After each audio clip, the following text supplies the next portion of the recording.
All right, here we go. This is the beginning of Unit 2 on inequalities. This is Lesson 1, Solving and Graphing Inequalities. An inequality is going to be a mathematical sentence that uses an inequality symbol, like less than, greater than, less than or equal to, greater than or equal to compare values of two expressions. We graph inequalities on a number line to visually represent the mathematical sentence.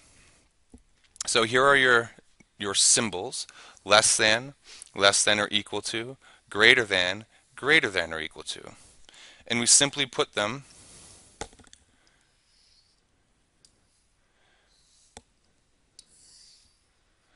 like that. So 3 is less than or equal to 8. A little thing about the number, or about the word or. So that one right there would have said this: 3 less than or equal to 8. The word or is a very specific word mathematically. Or means it can be true if one or the other is true. Both parts don't have to be true. So is 3 less than 8? Yes, it is. Is 3 equal to 8? No, it's not. But this is still a true statement, true sentence, because it was less than. One part of this was true, which makes the whole thing true. So that's all the time whenever you see the word or. It's clearly not going to be less than and equal to. That'll never really happen.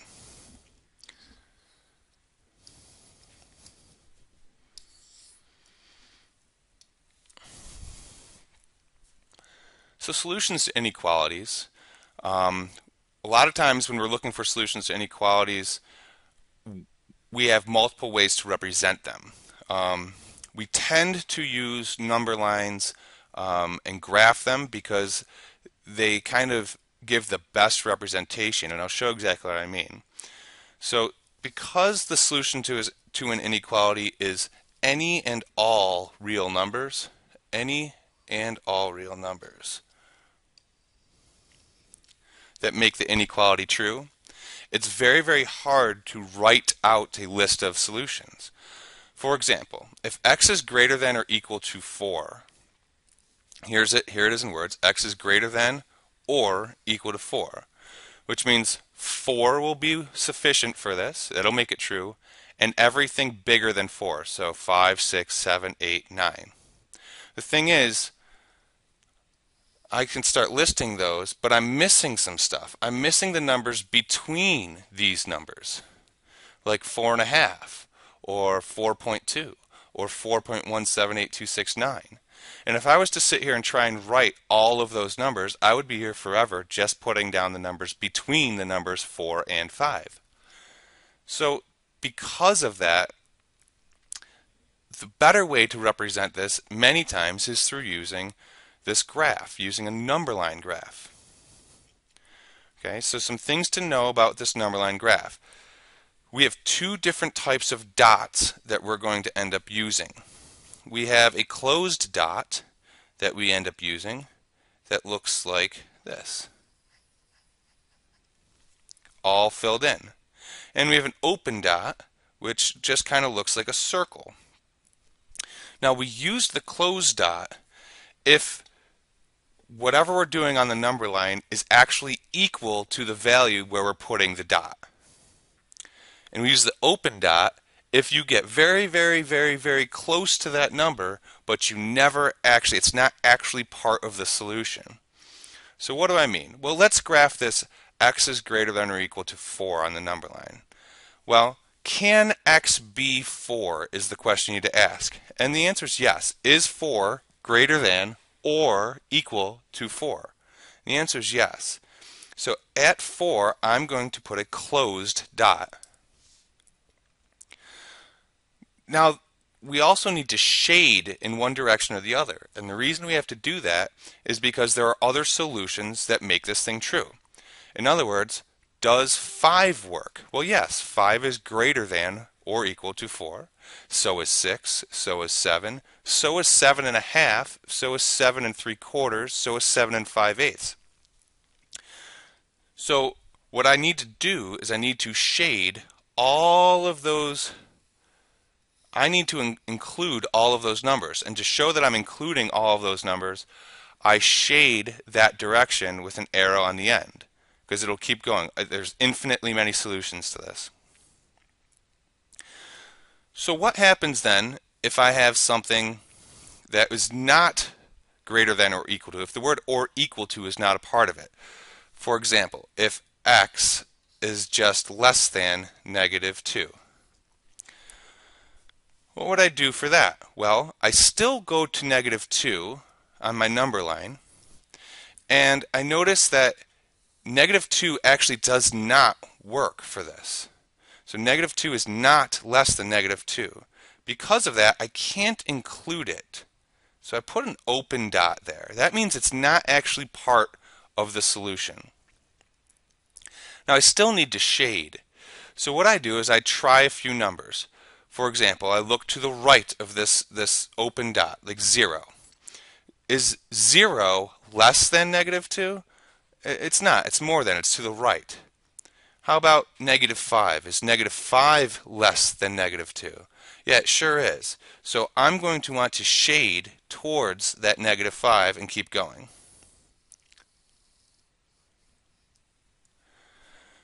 Everything less than -2, not including -2. But yet -2.5 is in that, -2.1, -2.00001 are all in that. I can get very, very, very close to -2, but -2 itself does not make this a true statement. That's when we use the open dots. Alright, so solving inequalities with addition and subtraction, this is going to work the exact same way that we've been doing our algebra so far. We're going to use our inverse properties and any other properties that we've learned so far to solve for the variable. We always just want to try and isolate the variable. That's our first goal. So when we're looking at these, we're trying to figure out where to start. We want to get our variable by itself. So this one on the left here, t plus 6 is less than 4. T plus 6 is greater than 4. We always read from left to right. So t plus 6 is greater than 4. What do I want to do? I want to get this t to be by itself. In order to do that, I need to use the additive inverse of positive 6. In other words, I need to subtract 6. Whatever I do to one side, I still have to do to the other. So 6 minus 6 is 0, leaving me with just t, which is exactly what I was hoping for. And t is greater than 4 minus 6 is -2. So let's come down here and graph our solution. T is greater than -2. So I have to go to -2. And -2 is not included, right? T has to be greater than -2. So I'm going to put an open dot at -2. Then I need to decide which way to shade. So the way I always do this is I say, okay, let me pick a number. I'm going to pick a number on this side, and then I'm going to pick a number on this side, and I'm going to see which one works. Whichever one of those works, and by works I mean make this true. Whichever one makes this true, I'm going to shade that direction. So let me start with -4. So I'm going to put a -4 in. So -4 greater than -2. Is that true? No. -4 is less than -2. So that's not true. So I don't want to shade towards -4.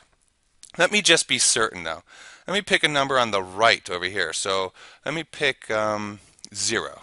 Is 0 greater than -2?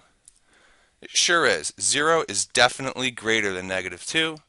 So I'm going to want to shade towards 0 on my number line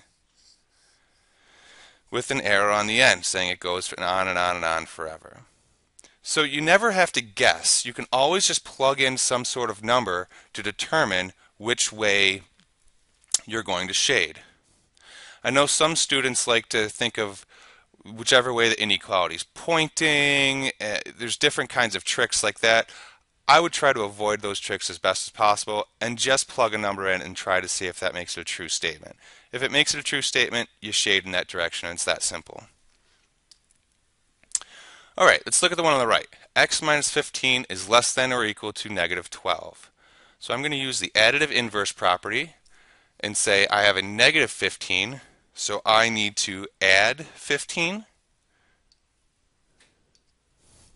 So let me add 15 to both sides. So x is going to be left alone because negative 15 plus 15 is 0. The additive inverse always equals 0. So I'm left with just x over here is less than or equal to, and negative 12 plus 15 is going to be plus 3. So first things first, let's figure out what kind of dot I need on my graph here to on my number line. So it is a less than or equal to. So I'm going to go to the number 3, and I need to put a closed dot because 3 is included. It does work. So I go down here to 3, and I put a closed dot. Now I need to shade in one direction or the other, so let's try a number.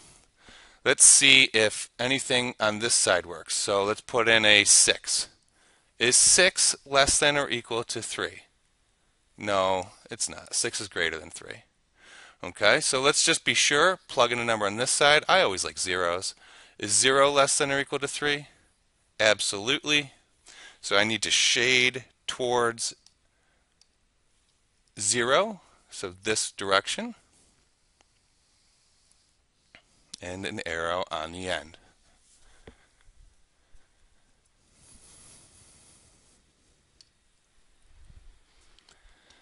Okay, so this all kind of leads to our ability to write and solve inequalities. So take a word problem, create the inequality like number sentence in a way, and then solve it for whatever it is that you're trying to do. So in this case, we have the hard drive in your computer, and it has a capacity of 120 gigabytes. So as we go through this, I'm going to kind of highlight some key points. Okay, this is a key point, 120 gigabytes, 120 GB. That's the total capacity of my computer. It then says I have used 85 gigabytes. If you want to put some home videos on your hard drive, what are the possible sizes that the home video collection, there should be an N on that, what would be the sizes of the home video collection that you could save? Okay, so let's try and relate this in words. This is a total amount here, 120. This is how much I've used, and I want to put some more on there. So whatever I've used so far, plus whatever it is I want to put on there, it can't be any more than 120, right? I don't have any more room than 120. It could be less than that. I could put 5 gigabytes or 1 gigabyte on there, okay? But I couldn't put another 100 gigabytes on there. So let's see how we would work that into words. I have a current hard drive space used. That was this 85.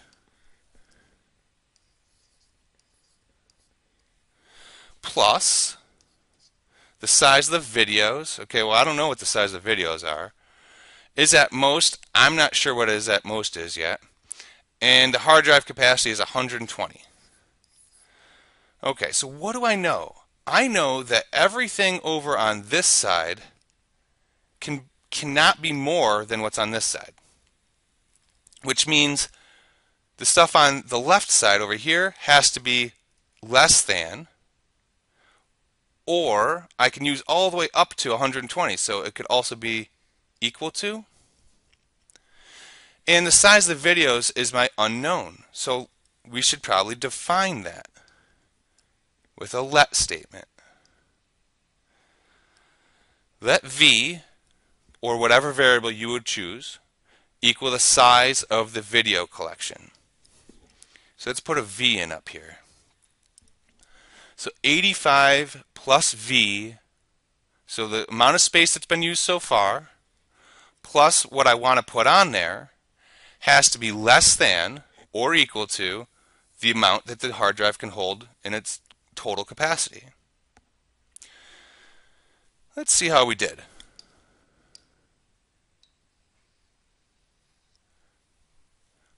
$85 plus V is less than or equal to 120.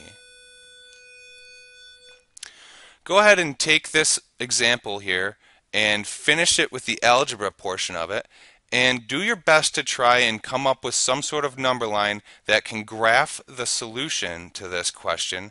Put that all in your notes, and I will check that next time I see you. All right, have fun, good luck, and I'll see you tomorrow.